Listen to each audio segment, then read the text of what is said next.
अखन अहाँ सब सुन रहल छी मैथिली टॉप म्यूजिक से डीजे उमेश सुखीपुर बाजार।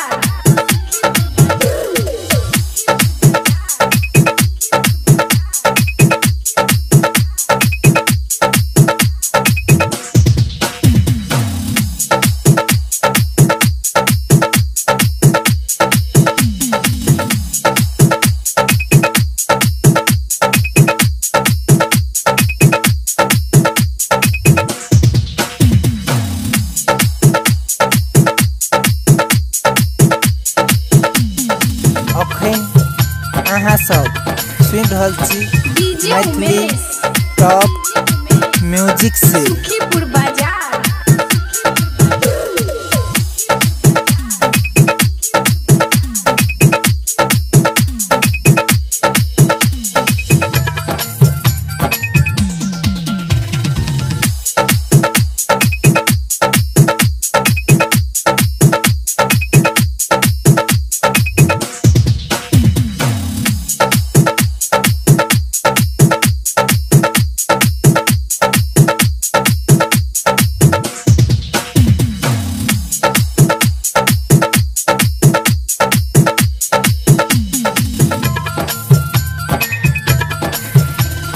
डीजे उमेश सुखीपुर बाजार।